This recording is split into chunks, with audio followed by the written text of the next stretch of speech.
PTA officers, our guest speaker, Mr. Kevin Tita Rosa, and to our proud parents, and most especially to the completers and my fellow graduates. A pleasant afternoon to all of us.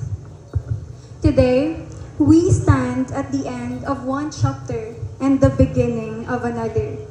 Graduation is not just about receiving a medal and a diploma. It is about looking back at everything we have been through and realizing how far we've come. If we think about it, our journey was never easy. There were days when we felt very tired. Sa akon, pirmi lang nahambal. Diin si Aye, may practice kuno sa contest. Natawag ka ni Sir kag Ma'am Ye, may seminar ka pa ye, plus many summative and performance tasks all in the same day. And sometimes, you just had to do it with a little crying para masunod ang kapoy sa mga luha until you finally got everything done and realized you were able to handle it all. There were also times when we felt unmotivated and unsure of ourselves. There were sleepless nights, unfinished tasks, moments when we didn't review for exams, and times we questioned if we were good enough. Some of us face struggles that others didn't see. Personal battles, family responsibilities, and sacrifices we had to make along the way. But despite all of that, we are here. We made it. Each one of us has a story. Some days were full of victories, like acing a difficult exam, winning in school competitions, or finishing a difficult performance task. Other days were filled with struggles, pulling all-nighters to meet deadlines, cramming for tests and projects, nga ipasa na pagkabuas, or trying to balance schoolwork with leadership and personal responsibilities. But what mattered is that we kept going and never give up on our journey as students. While receiving these medals, nagplay sa akong brain the lyrics from one of my favorite songs by Taylor Swift. From sprinkler splashes to fireplace ashes, I gave my blood, sweat, and tears for this. And truly, we all did. All this, every medal, every achievement, every diploma. But I would not have achieved all of this without the people behind me, ready to help me whenever I need it. First, I would like to thank God for giving me strength, guidance, and perseverance to reach this milestone. I have always believed in my favorite Bible verse, Philippians 4:13. I can do all things through Christ who strengthens me. With His grace and guidance, I never felt alone. I never felt weak. To our teachers and staff, thank you for your patience, dedication, and for believing in us, even when we doubted ourselves. Sa simple lang, nga kaya nyo daa, kag-assurance, nga diyaman kami to help you all throughout. These simple words help lighten what we feel and encourage us to do more and be more. You didn't just teach us academic lessons, but you taught us lessons about life. I will never forget the moments we bonded and had so much fun. Dear teachers, you will always hold a special place in our hearts. Thank you for everything. Without all of you, wala sang AYESSA nga nag-stand proud diri sa tunga do karon. Thank you so much, dear teachers.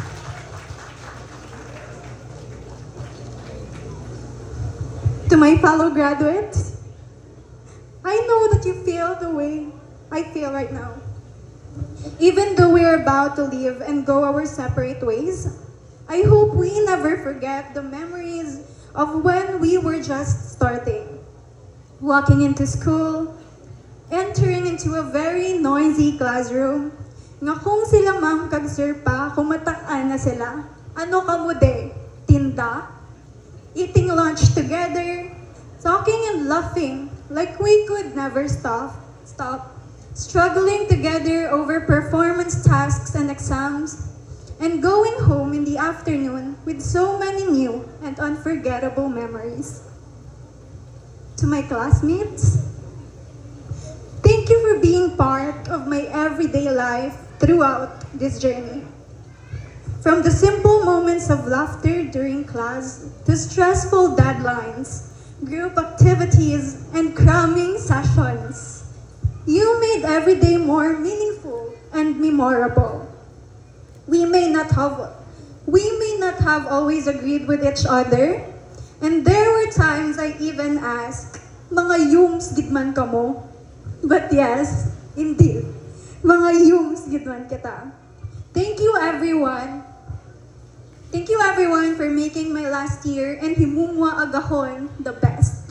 I will never forget all of you, and I am truly happy that I spent my final senior high school year with you.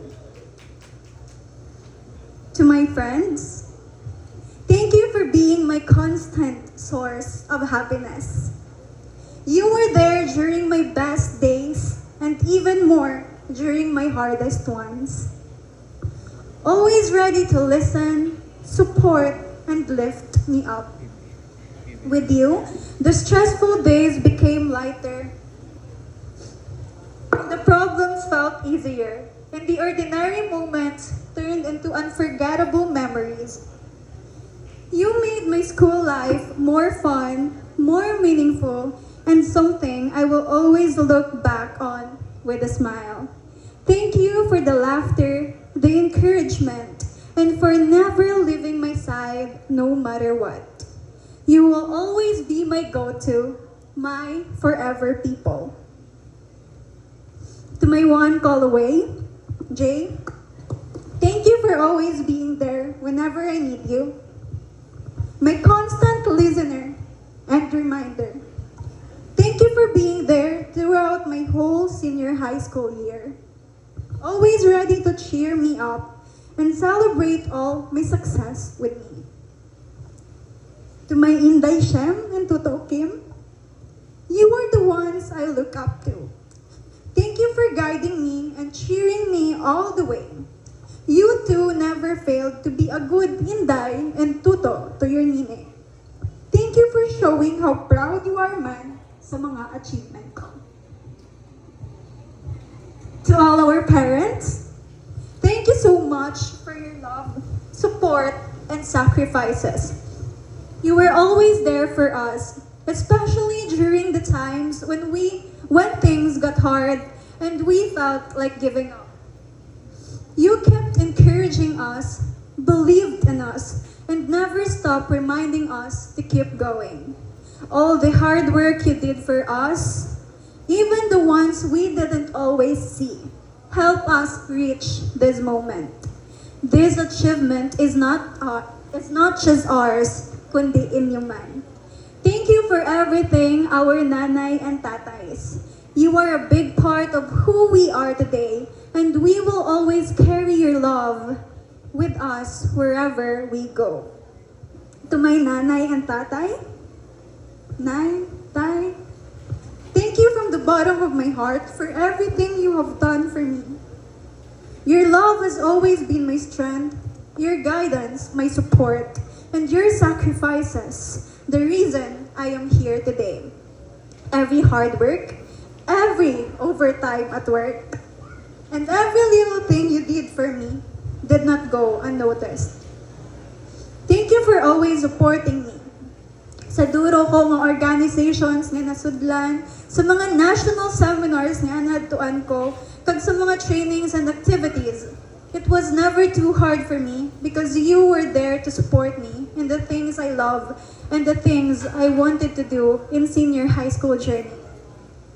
Today is not just my success, it is also yours. And I will always be grateful to God for having you as my parents. Thank you, Nanay, Tatay.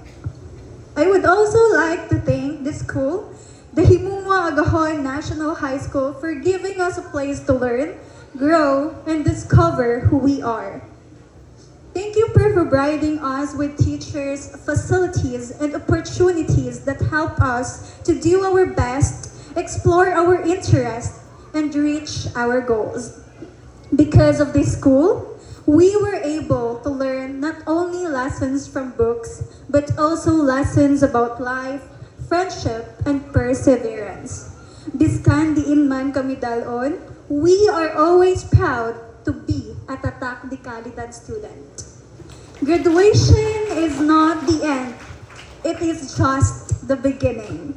The beginning of new dreams, new challenges, and new opportunities. So as we leave this place, let us carry not just our achievements, but also our memories, our friendship, and the lessons that shape us into who we are today.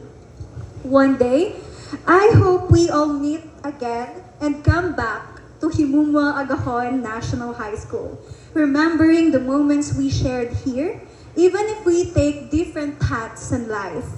I hope each of us will have a good future and live a meaningful life. May we use what we have learned to serve other people, our community, and ourselves, in whatever path we choose to take. One day, we will look back at this moment and realize that this was just the start of something bigger. To my fellow graduates and completers, wherever life takes us, I hope we continue to chase our dreams, no matter how big or small they may seem. I hope we remain strong, determined, and hopeful. Reaching this point proves that we can accomplish even bigger things in the future. Congratulations to all of us. Thank you. And once again, good afternoon.